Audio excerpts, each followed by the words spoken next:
Eto mga to, kakapal na mukha, bilyon.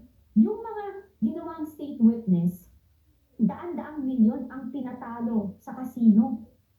Kayo kakarampot, sinasakripisyo niyo yung buhay niyo sa kakarampot na sweldo, tapos papagamit pa kayo sa mga magnanakaw na to.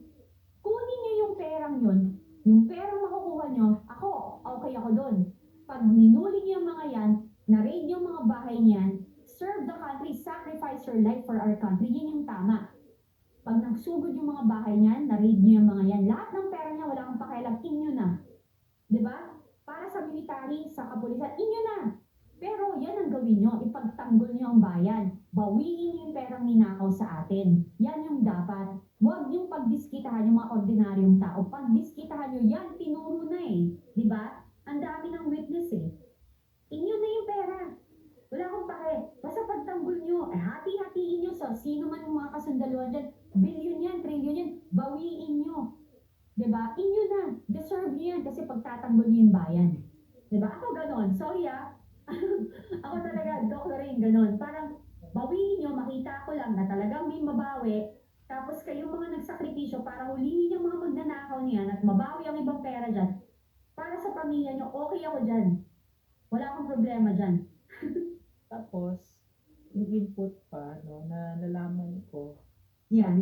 sabi daw ni Lisa Marcos, kayo mga sundalo, bakit ako matatakot sa iglesia? Do they have an AFP? I have an AFP. Sa madaling salita, ang tingin sa inyo ni Lisa Marcos, mga security guards niya kayo. Yes, wala silang kwenta. Di ba? Hiro mo? Alam mo, kasi di mo yung utak. Tsaka, ang sakit po kasi kami, tingin namin sa inyo, mga bayani namin kayo. Correct. Oo. Tapos, yung pala, Armed Forces of the Plunderers pala kayo. Di ba? Exactly. Yung pala, ang tingin pala sa inyo, ang mga muchacho ng corrupt na addict pa. At saka, biro nyo, yung commander-in-chief nyo, addict. At saka, ang commander-in-chief ninyo, ay nakikipagkuntsabahan sa CPP. Huwag nyo sabihin, hindi ninyo alam yon. Alam ninyo yon. Ilan na bang sundalo ang namatay? Ay.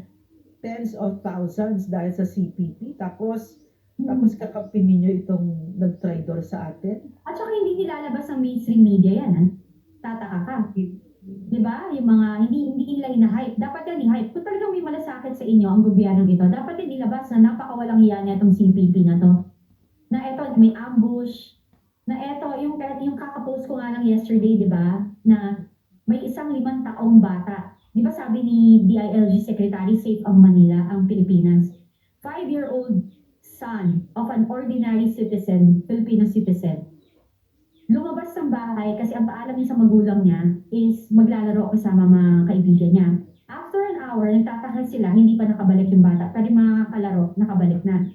Ang bata, hinanap, natagpuan, Doc Lorraine, nagilitan ng leeg, sinaksak. 5-year-old. Anong gagawin mo doon? Tinanong yung bata, sino ba yung gumawa nito sa'yo? Yes, sino gumawa nito sa'yo? Hindi ko po kilala. Bata ba? Hindi po. 5-year-old, Doc Lorraine. Ordinaryong bata, walang kamalay-malay. Sino ba gagawa niyan? Di ba, adik? Pinagtripan ka,